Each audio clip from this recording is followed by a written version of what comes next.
हरि बोल। जय जय सिया राम। आज रामचरित्र मानस जी का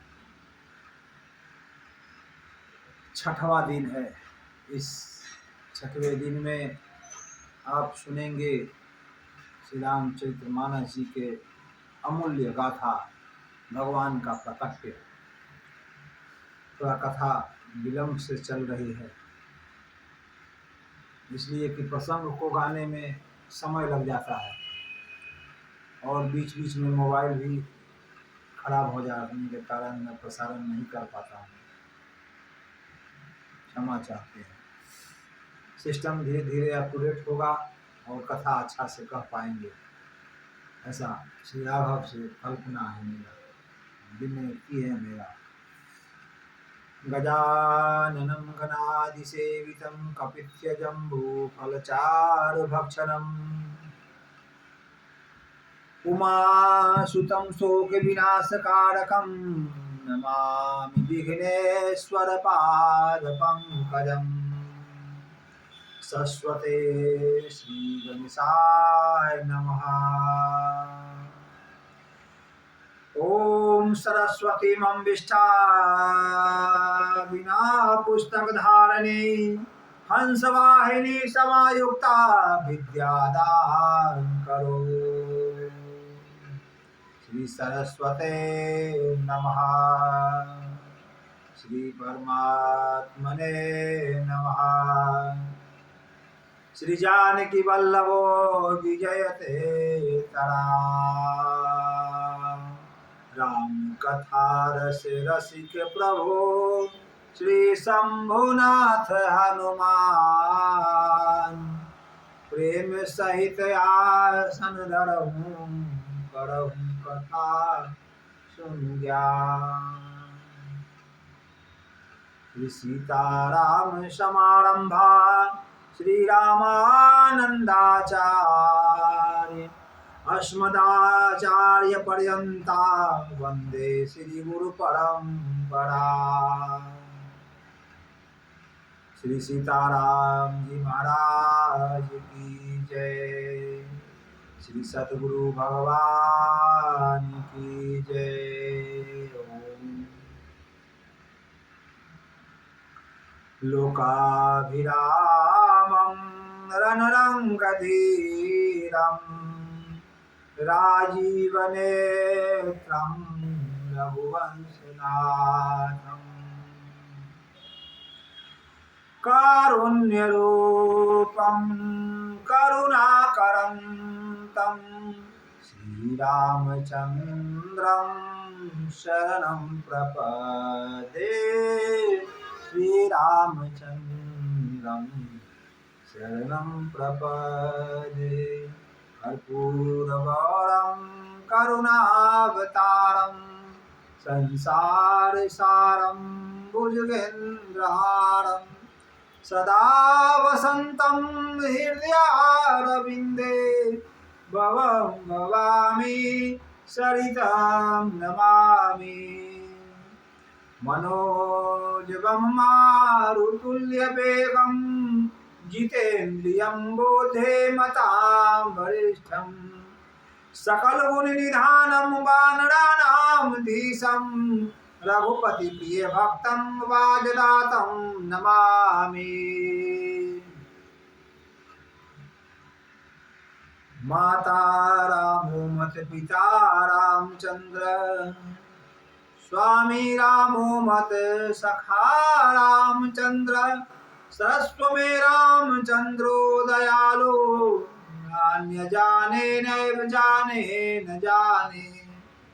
बंदहु तुलसी के चरण जिनकी नो जग काज कलि समुद्र बुरत लखयो प्रकट हूँ सत जहां। सिए राम मैं सब जग जानी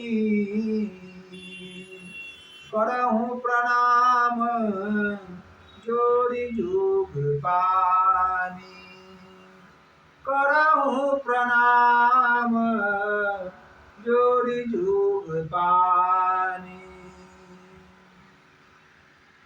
श्री सीताराम जी महाराज की जय। श्री राम कृष्ण लाल की जय। श्री हनुमान जी महाराज की जय। पूज्यपाद गोस्वामी तुलसीदास जी महाराज की जय। ओम नमः पार्वती पते हर हर महादेव। ओम। श्री रामचंद्र कृपाल भजु मन हरन भय भव दारुणम नव कंज लोचन कंज मुख कर कंज पद कंजारुणम कंदर्प गणित अमित छवि नव नीलनि रज सुंदरम पट पीत मानव तरित रुचि सुचि नौमि जनक सुतांबरम भजु दीन बंधु दिनेश दानव दैत्य वंश निकंदनम रघुनंद आनंद कंद कौशल चंद दशरथ नंदनम सिर मुकुट कुंडल तिलक चारु दारु अंग विभूषणम आजानुभुज सर चाप धर संग्राम चित खर दूषणम इति वदति तुलसीदास शंकर शेष मुनि मनरंजन मम हृदय कुंज निवास करु कामादिकलदं रंजनम मनुजाहिरा चहि मिलहि शोभा सहज सुंदर सावरो करुणा निधान सुजान शील स्नेह जानत अवरो यही भांति गौरी अशीष सुनिति सहित ही हरषि अली तुलसी भवानी पूजी पुनि पुनि मुदित मन मंदिर चले जानि गौरी अनुकूल सिया या हरषि न जाय कहीं मंजुल मंगल मूल बा अंग फरकन लागी जय सीताराम जय सीताराम सीताराम जय सीताराम। ओम श्री गुरु चरण सरोज रजा निज मन मुकुर सुधारि वरणो रघुबर विमल जसो जो दायक फल चार बुद्धिहीन तम जानिके सुमिरो पवन कुमार बल बुद्धि विद्या देहु मोहे करहु कलेश विकार। कथा प्रारंभ होत है सुनहु वीर हनुमान राम लखन सिया जानकी सदा करहु कल्याण। अब प्रभु कृपा करहु यही भांति सब तज भजन करहु दिन राति जय श्री जानकी वल्लभ प्यारे यही सुमिरन यही ध्यान हमारे सीताराम चरण रति मोर अनुदिन बढ़े अनुग्रह तोरे। करहु सत्य प्रिय वचन विचारे मनन क्रम मन राउर चेरा राम करहु तिनके उर बेरा जेहि विधि कपट करहु समा गाय चले श्री राम सो छवि सीता राखौरा रटति रटति हरि नाम सिया राम रटति रटति हरि नाम। रामचंद्र मुख चंद्र छवि लोचन चार चकोर करत पान सादर सकल प्रीत प्रबोध नाथोर। अनुज जान के सहित प्रभु चाप बाम धरिया आन मम ही बसहो इंद्र दिवा सदा करहु विश्राम।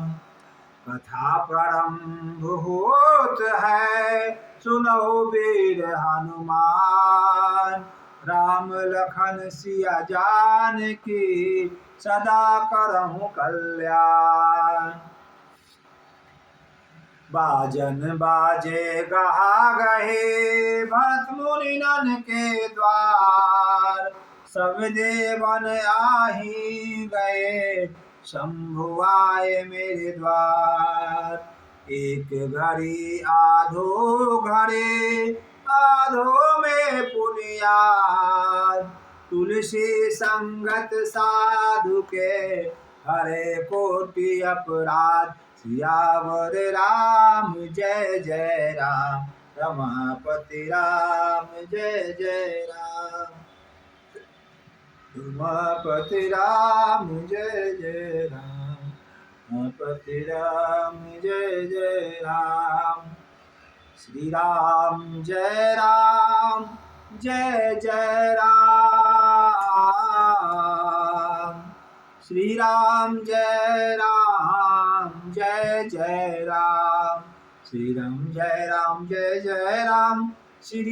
श्री राम जय जय राम। श्री राम जय जय राम। श्री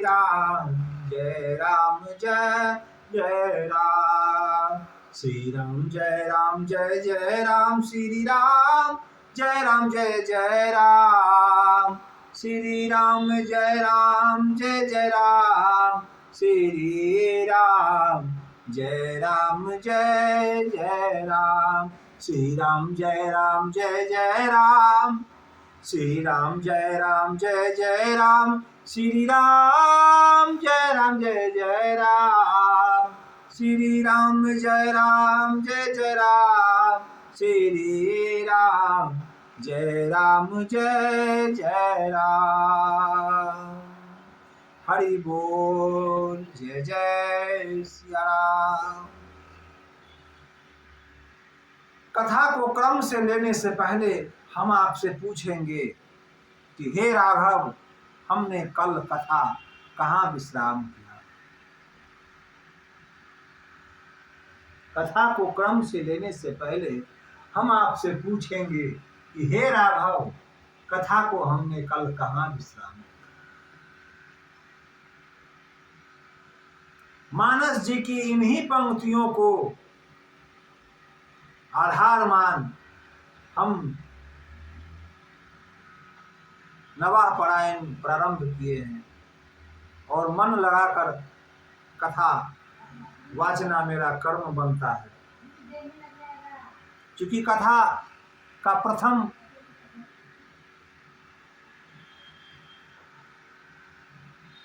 यह कथा है हमारी, तो थोड़ा विलंब हो जा रहा है। अक्सर रामचरितमानस में तीसरे दिन भगवान का प्रकट होता है, आज छठवें दिन है, थोड़ा विलंब हो गया है। क्योंकि कथा के रस में डूब जाते हैं तो पता ही न चलता है कि समय का क्या भान है। इसी बीच मेरा मोबाइल खराब हो जाने के कारण मोबाइल रिकॉर्डिंग नहीं हो पा रहा है, तो थोड़ा सा असमंजस में रहते हैं। बनवा के लाए हैं तो आज रिकॉर्डिंग करके आप लोगों को सम्मुख प्रस्तुत है। जहाँ तक रिकॉर्डिंग हो वहाँ तक सुनिएगा। फिर पूजा आरती, चूँकि 4 घंटा 5 घंटा रिकॉर्डिंग होना संभव नहीं है। 1 घंटा रिकॉर्डिंग होता है, 1.5 घंटा रिकॉर्डिंग होता है और समाप्त हो जाता है। बड़ा सा कैमरा जब आएगा तो पूरा रिकॉर्डिंग होगा और पूरी कथा आप लोग भी सुन पाएंगे। तब तक के लिए जो कथा है वही सुन पाइए। सादर जय जय सिया राम। तो मनु शतरूपा जी तपस्या के लिए जब जाते हैं तो उनका तपस्या किस तरह से होता है वो कथा सुनना है। उसके बाद हम लोग राम जन्म महोत्सव मनाएंगे। तब तक के लिए कथा में आइए और जय विजय का कथा सुनते हैं। क्योंकि भगवान स्वयं कह रहे हैं, गोस्वामी तुलसीदास जी कह रहे हैं कि 1-2 कथा मैं बखान करूंगा भगवान के प्राकट्य होने का, तो 1-2 ही सुनते हैं, फिर आगे करेंगे।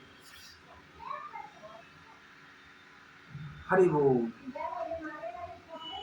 स्वायंभु मनुष्य और शत्रुरूपा जिनते भय है नर सृष्टि अनुपा दंपति धर्म आचरण निका अजहुगा स्तुतितन तन जिन्हें लिखा निपुतान पात सुत जासु धुबरी भगत भयहु सुत जासु लघु सुत नाम प्रिय वर्तताई वेद पुरा प्रशंसा जाहि कोई न विषय विराग भवन बसत न भा चौथापन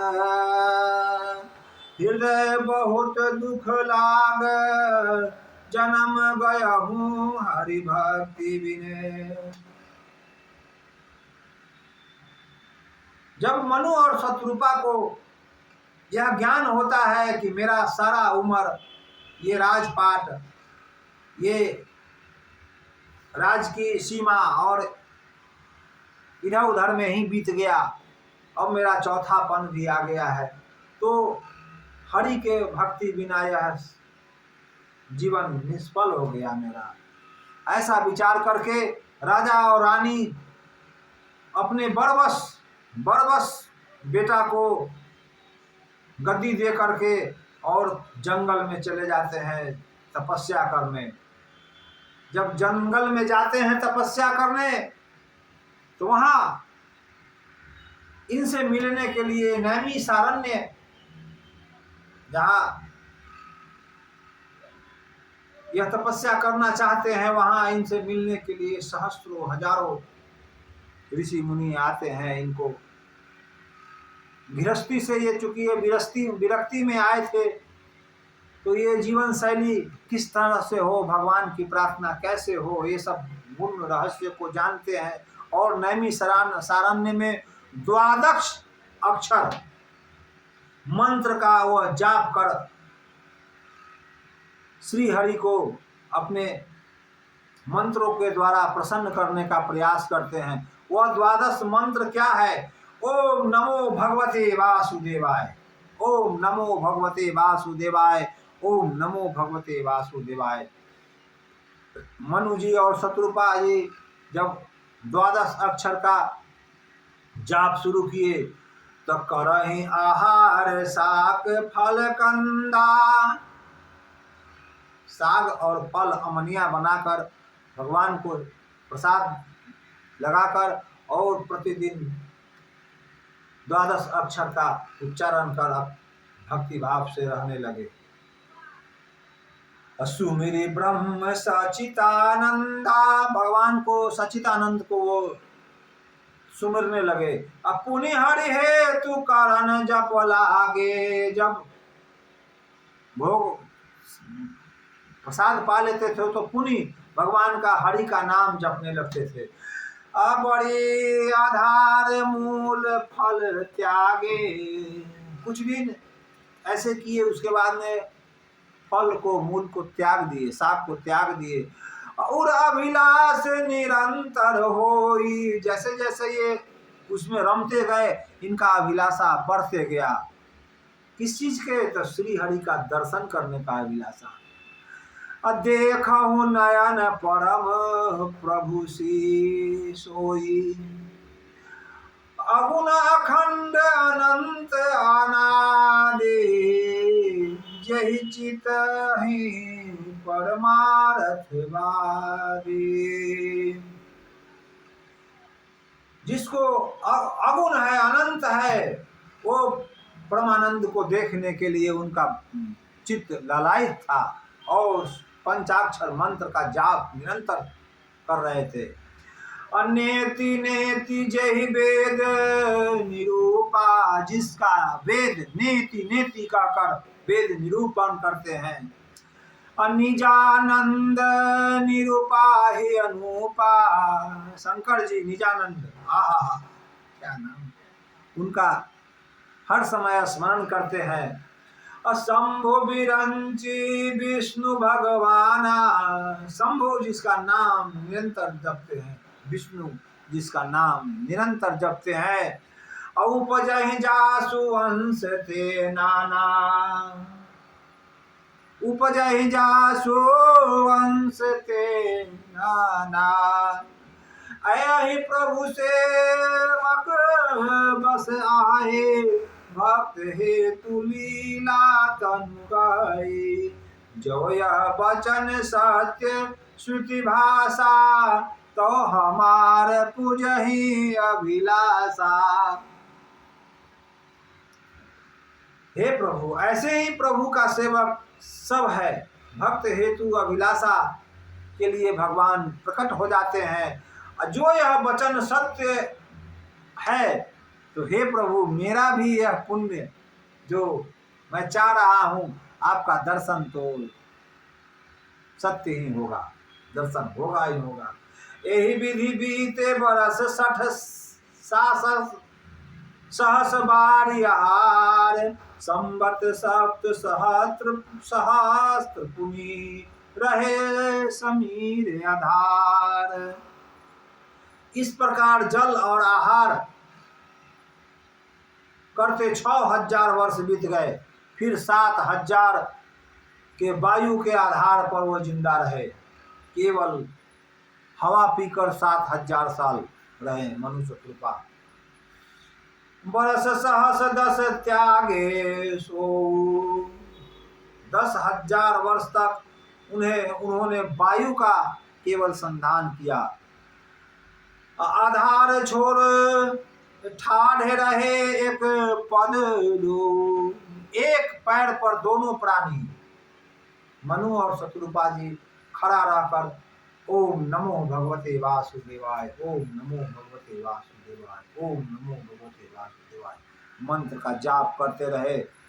अविधि हरिहर जप देखिया पारा, मनुष्य समीप आए बहुबारा।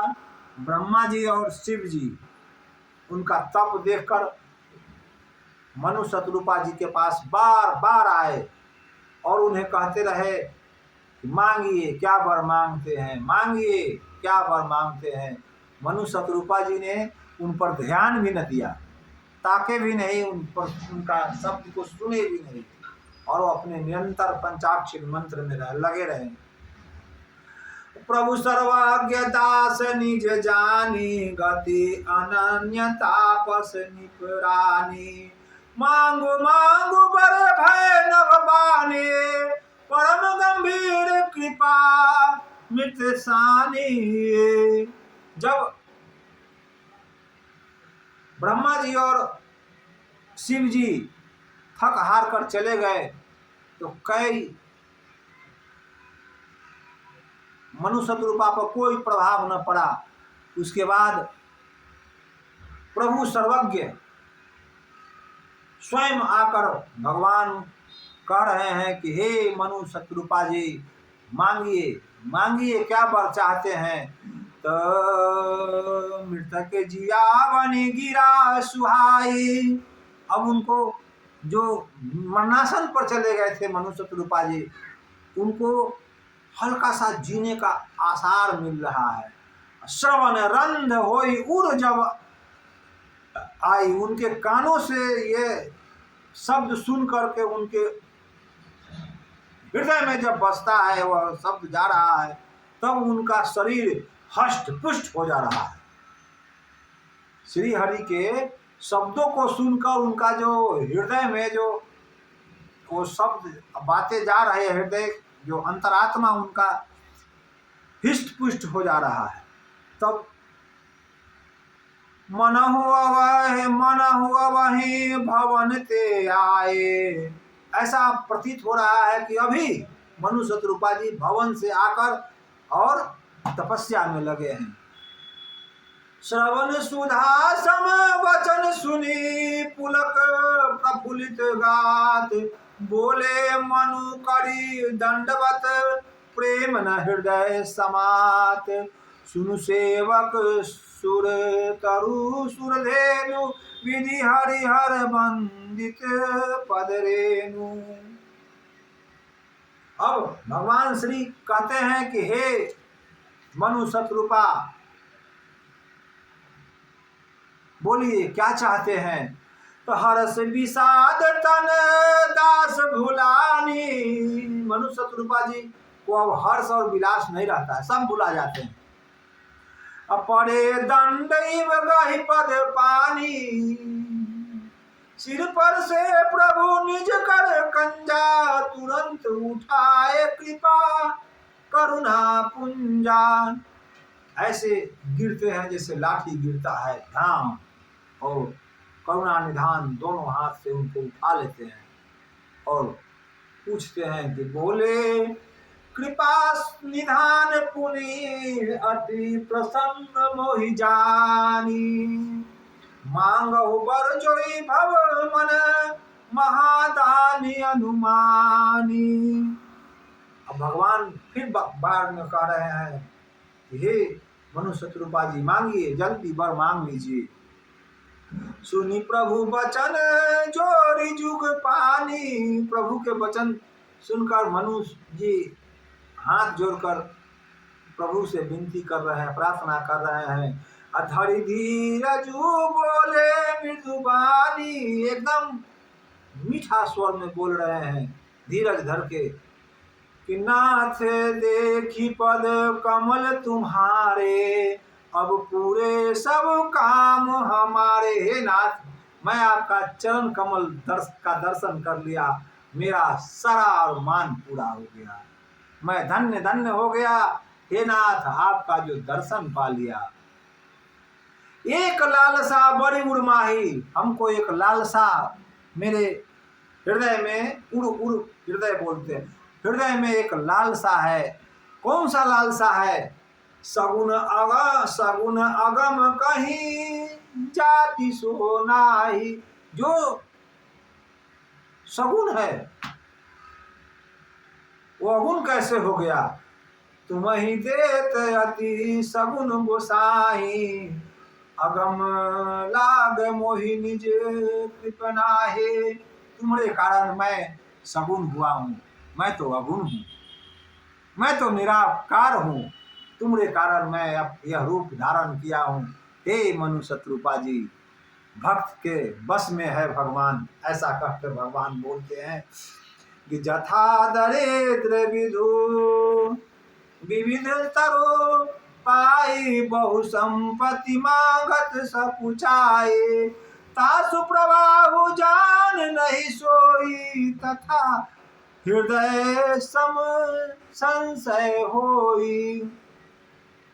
देखी प्रीति सुनी वचन अमोले, एवं मस्तु कृपा निधि बोले, आप सरिस खोजे कहाँ जाई, तब निप तनय हो मैं आए।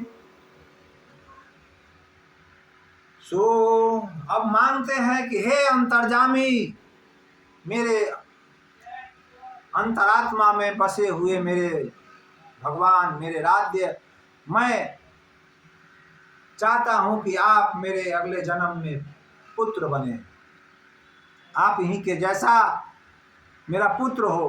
तो भगवान श्री कहते हैं कि मैं अपने जैसा कहाँ खोजने जाऊंगा, मैं स्वयं ही आपका पुत्र के रूप में आऊंगा। आप वो शरीर खोजे कहाँ जाए, निप तब तनय होब मैं आई। मैं अपने जैसा कहाँ खोजने जाऊंगा, मैं ही स्वयं आपके पुत्र कहलाने के लिए आऊंगा। अब कब आएंगे? अस बरु मांगी चरण गहिरहु, एवं मस्तु करुणा निधि कहूँ। अब तुम मम अनुशासन मानी, बसहु जाई सुरपति राजधानी। पूर्वहु मैं अभिलाष तुम्हारा, सत्य सत्यपन सत्य हमारा। पुनि पुनि अस कही कृपा निधाना, अंतर ध्यान भये भगवाना। तब कृपा निधान माता शत्रुपा से पूछते हैं कि मांगू वर मांगू, हे माता वर मांगू। माता कहती है कि जो मेरे स्वामी वर मांगे हैं वही मुझे अच्छा है, वही वर हमको भी चाहिए। अब वहां एक और घटना घटता है। नैमिषारण्य में जहां मनु शतरूपा जी तपस्या करते हैं, वहां राजा जनक जी और रानी सुनैना जी भी तपस्या में लीन है। उनके पास प्रभु जाते हैं। वो दो ब्राह्मण और ब्राह्मणी रहते हैं। उन दोनों ब्राह्मण ब्राह्मणी के पास जाते हैं और प्रभु कहते हैं कि मांगो, क्या वर मांगते हो? तो वो कहते हैं कि हे रघुनाथ, मैं आपका ऐसा उपाय लगाइए जो मैं आपका ससुर हो जाऊं। भगवान उनको तथास्तु कहते हैं कि ठीक है, मैं त्रेता में आपका दामाद बन के आऊंगा मिथिला में, आप जनक के नाम से प्रसिद्ध होंगे। फिर माता के पास जाते हैं और उनको कहते हैं कि मांगिए वर मांगिए। तो माता कहती हैं कि हे प्रभु, जो मेरे पति मांगे हैं वही वर हमको भी दे दीजिए। ऐसे करके उनको भी वर दे करके भगवान अंतर्ध्यान हो जाते हैं और इन लोगों को कहते हैं कि जाइए आप लोग, कहाँ बसिए, अमरावती में जाकर के कुछ दिन रहिए और वहां से आप वैकुंठ, अमरावती को बोलते हैं, वैकुंठ से पुनः फिर अपने अपने लोक में आइए, धरती लोक में अपना अपना लीला कीजिए। अभी आप जाकर के नैमिषारण्य में जाइए, साधु संतों के साथ समय बिताइए। उसके बाद जब आपका मृत्यु आएगा तो आप अमरावती में जाइए, वहाँ आराम कुछ दिन बैठ स्वर्ग में रहिए, फिर त्रेता जब आएगा तब जाकर लीला कीजिएगा। ऐसा भगवान का के अंतर्ध्यान हो जा रहे हैं। यह इतिहास पुनीत अति उमहि कहो विषके तो, भारद्वाज सुनिय पर पुनि राम जन्म कर हेतु। ये जो मनु शतरूपा के बारे में मैंने जो बोला, यह श्री रामचरितमानस जी में से है। और ब्राह्मण और ब्राह्मणी के बारे में जो मैंने कहा, वो रामचरितमानस में तनिक क्षण है। उसके बाद विश्राम सागर में यह पूरा विस्तार से कहा गया हुआ है कि मनु शतरूपा के संग ब्राह्मण और ब्राह्मणी कैसे पूजा करते हैं, पंचाक्षरी मंत्र वो भी जपते हैं। तो पुनः फिर रामचरितमानस जी की कथा में हम लोग आते हैं और आगे चलकर प्रताप भानु और अरिमर्दन का कथा कहते हैं। प्रताप भानु अरिमर्दन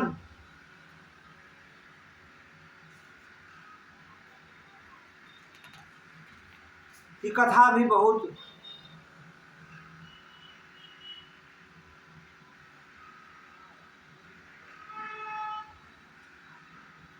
रहस्यमयी कथा है। जब प्रताप भानु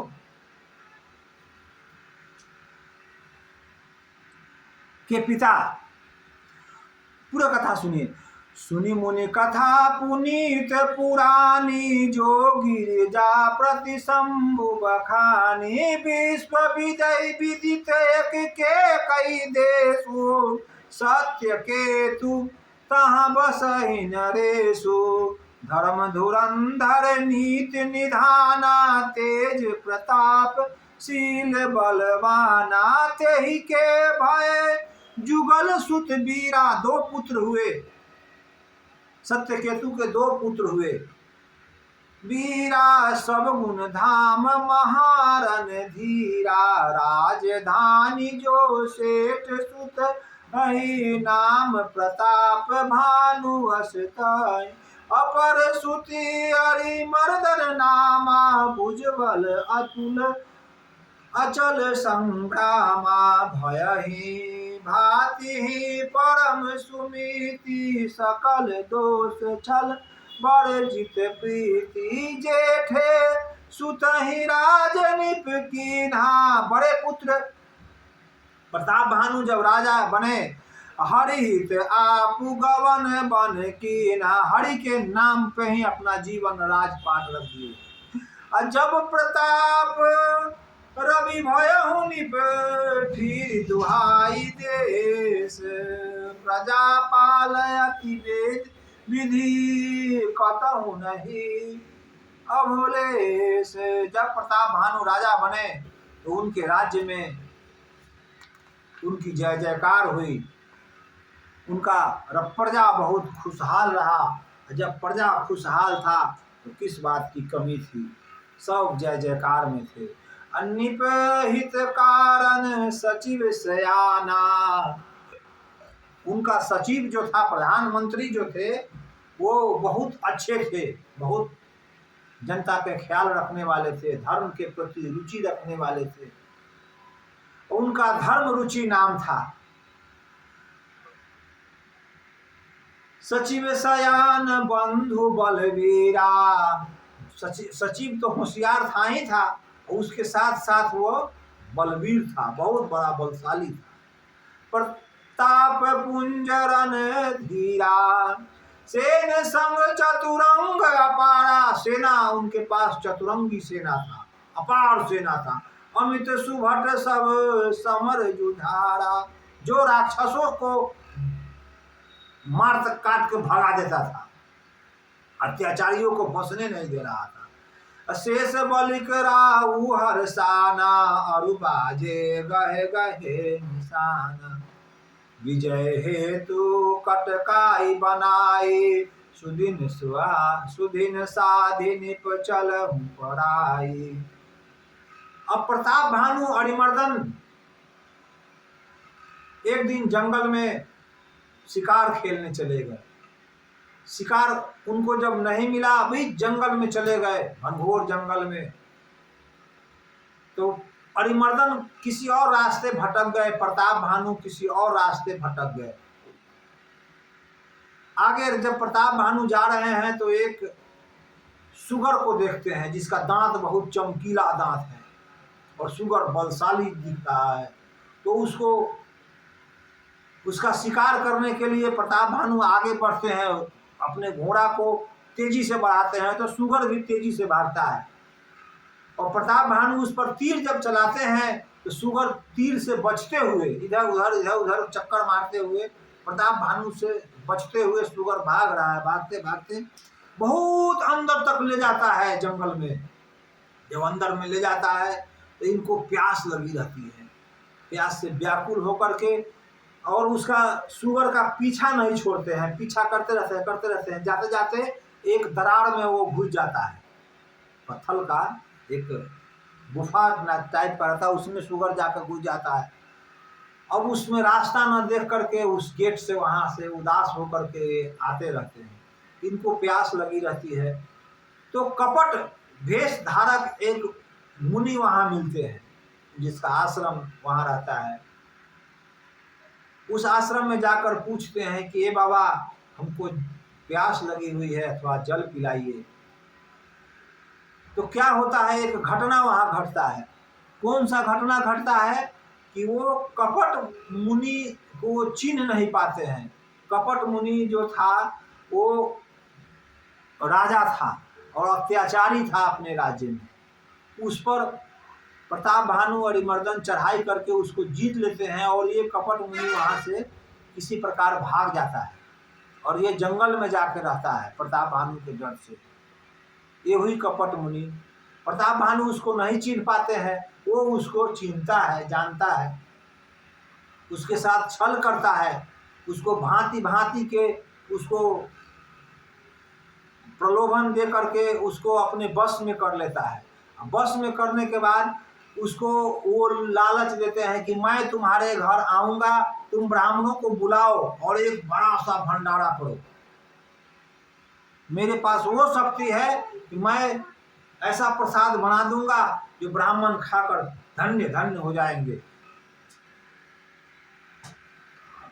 समझे ना, धन्य, बहुत अच्छा प्रसाद बनाएंगे। ऐसा करके प्रताप भानु को वो वापस कर देता है घर, गांव लौटने के लिए।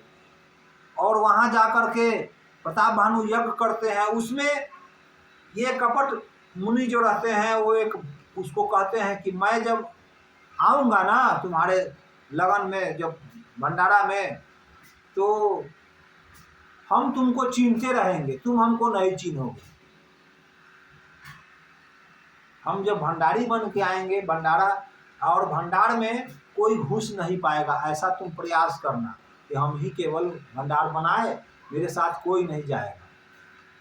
ऐसा करके वो अपने वही सुगर जो छल करके सुगर का रूप ले रहता है, राक्षस रहता है, उसी राक्षस को भेजते हैं और वहाँ वो प्रसाद बनाता है। प्रसाद में गौ मांस बनाता है, गलत चीज बना के रखता है। उसी के मतलब बनाने, और जब ब्राह्मणों को बैठा करके खवाने का समय आता है, उस समय आकाशवाणी होती है, हे ब्राह्मण सजग हो जाओ, ये प्रसाद भंडारा जो तुम करना चाहते हो ये अभक्ष है, अभक्षता से बना है, बनाने वाला अभक्ष है। तब ब्राह्मण लोग खड़ा हो जाते हैं, आंखें लाल करते हैं, प्रताप भानु को श्राप दे देते हैं। प्रताप भानु को कि तुम पूरे परिवार सहित, समाज सहित, देश के नागरिक सहित सब जाओ, राक्षस बन जाना। अब ब्राह्मणों का श्राप प्रताप भानु पर लग गया, जबकि प्रताप भानु का कोई दोष नहीं था। और एक महीना लगते लगते तुम्हारा राज्य सत्ता समाप्त हो जाएगी, तुम लोगों का मरण हो जाएगा। इस पर प्रताप भानु, अरिमर्दन, धर्मरुचि और जनता प्रजा बहुत दुखी होते हैं। साधु लोग अपने अपने घर के चले जाते हैं। सभी लोग कहते हैं कि नहीं ये उचित नहीं है। इस पर भगवान भी, सारे सुर लोग परेशान हो जाते हैं कि नहीं नहीं ये गलत बात है। इतने में कपट मुनि क्या करता है कि जिस राजा को प्रताप भानु के द्वारा प्रताड़ित करके भगा दिया गया था, उन सबों को एकत्रित करके उस पर चढ़ाई कर देते हैं और ब्राह्मणों का श्राप निष्फल नहीं जाता है।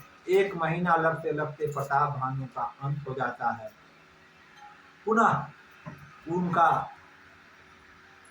राज सत्ता चला जाता है, उसके साथ साथ प्राण भी चला जाता है। सबों का प्राण एक साथ निकल जाता है, वहां से खत्म। उसके बाद वो लोग रावण और कुंभकर्ण बन के इस पृथ्वी पर आते हैं। दूसरी कथा यह है। तीसरी कथा है कि नारद जी का मोह भंग। जब नारद जी एक गुफा में, मतलब शिव भोले बाबा विष्णु जी के यहाँ से दर्शन करके वो जब लौट रहे थे, तो उनको बहुत सुंदर एक गुफा नजर आया। वहां जाकर के नारद जी तपस्या करने लगे। जब तपस्या करते करते करते उनका तपस्या घनघोर हो गया, उनके ऊपर प्रजापति का श्राप का कोई क्षण न दिखाई दिया। उनको प्रजापति श्राप दिए थे कि 3 क्षण से ज्यादा तुम चौथे क्षण कहीं रुक न पाओगे। वहां जाकर के वो समाप्त हो जाता है और उनका समाधि लग जाता है। राम रमापति जप रहे हैं, पंचाक्षरी मंत्र वो भी जपते हैं। तो वहां जब इनका भगवान में ने हो जाता है, तो इंद्र को चिंता होती है कि हो न हो नारद कहीं मेरा राज सत्ता लेने का प्रयास कर रहा हो। तो वो कामदेव को वहां भेजते हैं। कामदेव जाते हैं वहां, किसी तरह का कामदेव का उस पर प्रभाव नहीं पड़ता है। कामदेव थक हार करके जब जाने लगते हैं, तो उसी पल नारद जी का ध्यान खुलता है और पूछते हैं क्या बात है, क्यों, कहाँ जा रहे हो कामदेव? कामदेव कहते हैं कि हे प्रभु, मैं ही आपको जगाने के लिए आया था। सो आप जग न पाए, आप तो राधे के नाम ले रहे थे, जप रहे थे। आपका गुण और ऐश्वर्य देखकर इंद्र हमें भेजे थे कि आपका जाइए, उनका ध्यान भंग कीजिए, साधना भंग कीजिए। सो ऐसा हुआ नहीं। ये सुनकर तो नारद जी बड़ा आश्चर्यचकित हुए। फिर वहां से उन्होंने कहा कि मैं तो काम को जीत लिया। भोले बाबा के पास जाते हैं तो भोले बाबा कहते हैं उनको कि हमको तो आप बता दिए, विष्णु जी को नहीं बताइएगा। भोला बाबा कह रहे हैं ये नारद जी कह रहे हैं कि हैं हमको शंकर अपना अच्छा नहीं समझे हैं, जब हमसे वो चिढ़ते हैं। गए विष्णु लोग, वहाँ सारा बात बताए। वहाँ से बताने के बाद जब चले तो लक्ष्मी पूछती है कि नारद जी तो कुछ अलग राजवेश में है, प्रभु इनका कुछ कीजिए नहीं तो ये भटक जाएंगे। भगवान तो अपने भक्तों पर सदा ध्यान देते हैं, रास्ता पर लाने के लिए स्वयं को श्रापित हो जाते हैं, फिर भी अपने भक्तों को रास्ता दिखाना न भूलते हैं। तो फिर राघव ने एक लीला किया, स्वयं प्रभा को बोले कि हे स्वयं प्रभा प्रकट हो जा, अपनी माया जाल फैलाओ।